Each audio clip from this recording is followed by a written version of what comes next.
Mysteries of the Ancient Americas by Scott Gillam. Who were the early Americans? It is natural for us to be curious about the people who once lived where we now make our homes. Where did they come from? How did they live? What finally happened to them? To answer these questions, scientists have been studying for decades what remains of the people who were the first to live in the Americas. Beginning around 1930, many scientists believed that the original inhabitants of North America and South America first came to these lands about 20,000 years ago over a land bridge between Siberia and Alaska. Scientists knew that early humans existed in Siberia during this period. The Bering Land Bridge, named after the body of water that now separates Siberia and Alaska, had been formed during the last ice age. When large amounts of ice formed, the sea level dropped, creating dry land between Asia and North America. These early humans were probably pursuing wild animals for food, clothing, and shelter.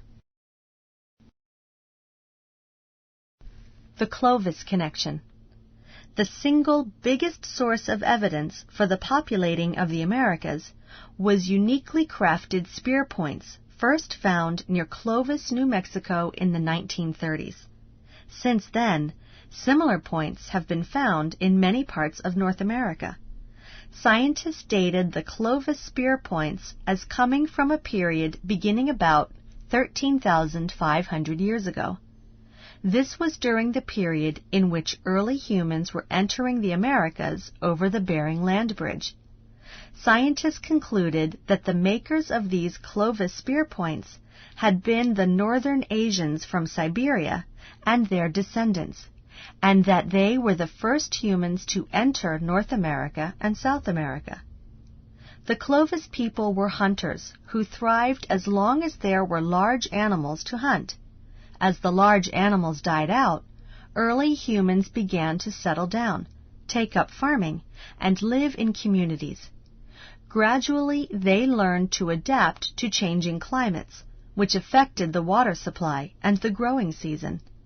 They were able to grow enough food to set aside some for future shortages. Surpluses meant that a group could now begin to trade with others for the things that they needed. Paintings and drawings, like those found on pottery used to store food, meant that some people now had more leisure time. The Olmec, earliest empire in Mesoamerica. One of these descendants was the Olmec people. They began more than 3,000 years ago as farmers along the Gulf Coast of Mexico, just west of the Yucatan Peninsula.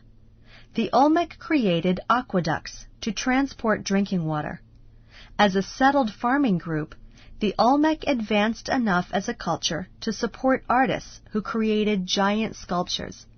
These huge stoneworks were probably transported by water from their place of origin to the Olmec capital at La Venta, more than 50 miles away.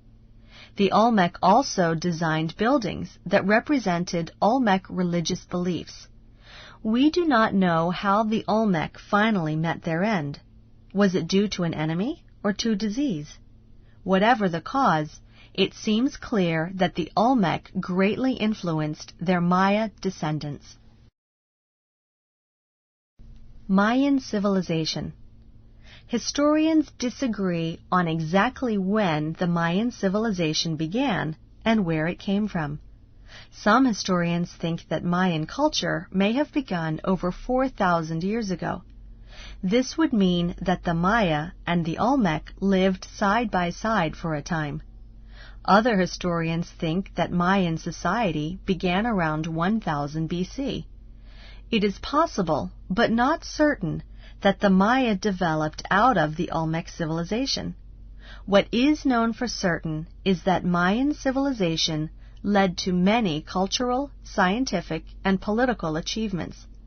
The Mayan calendar, astronomical records, and method of writing on bark paper, or codex, were highly advanced.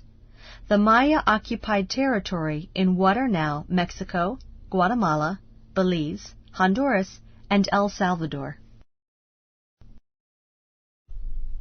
Why did the Maya disappear?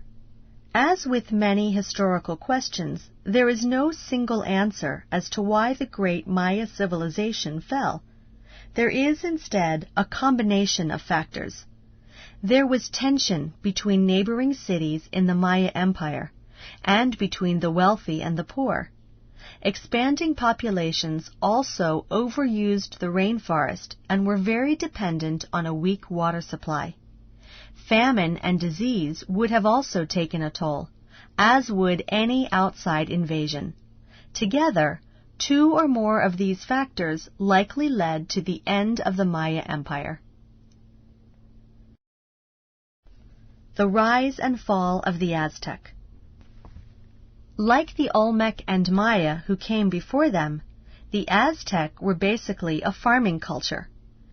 Their ancestors were said to have migrated from a place in northwestern Mexico known as Aztlan, around AD 1000.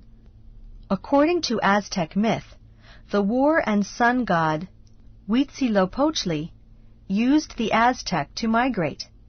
The Aztec capital, Tenochtitlan, in the Valley of Mexico, was established in AD 1325.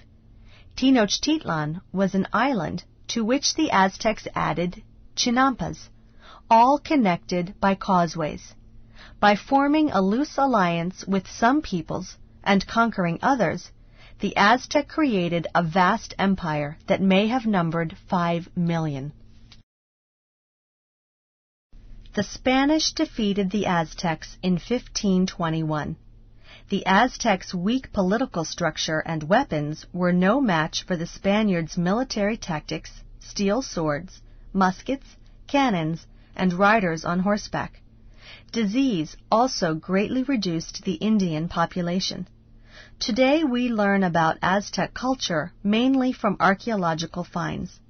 Some Aztec descendants still prepare food in traditional ways. Mexican Spanish contains Aztec words such as tomato, chili, and tamale that have also become part of the English language.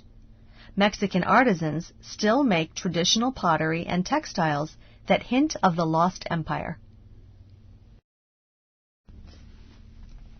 Pre-Incan civilizations, the Moche.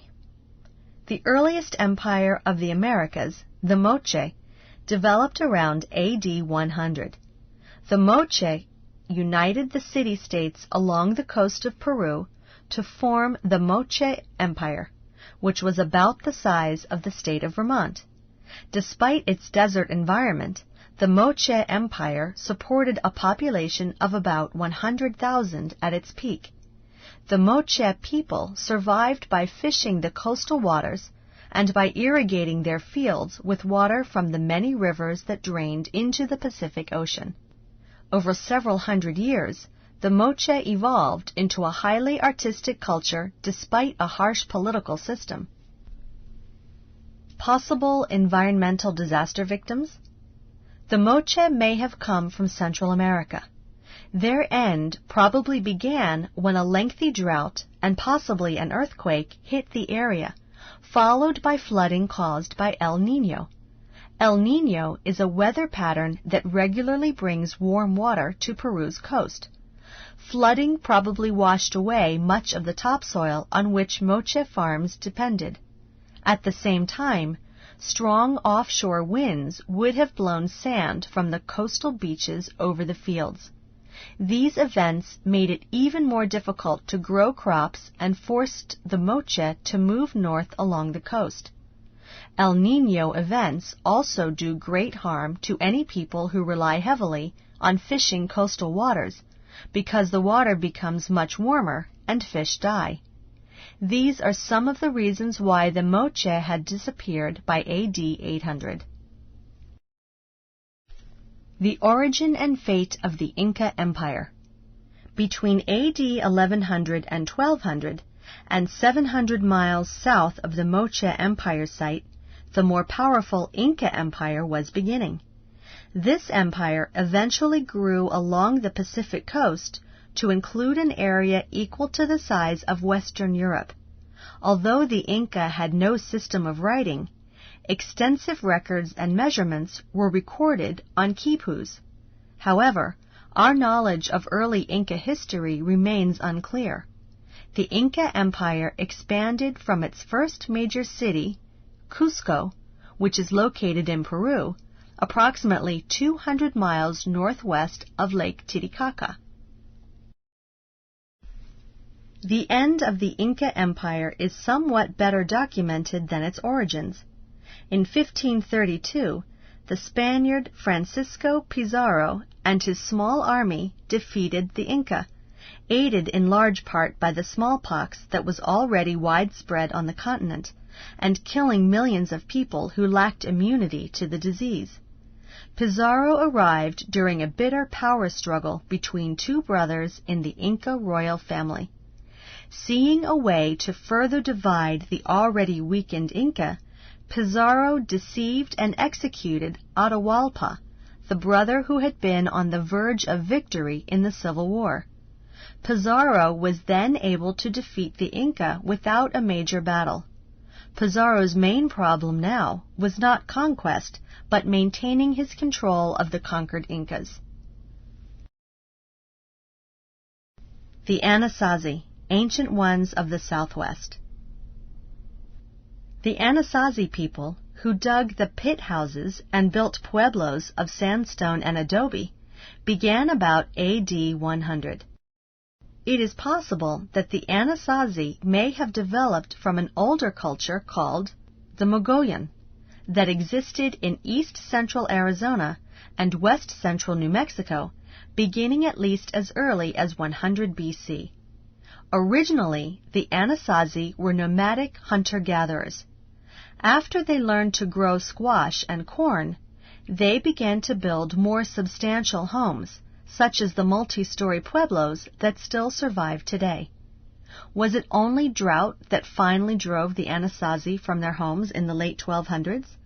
They had survived dry spells in the past. Why not this one?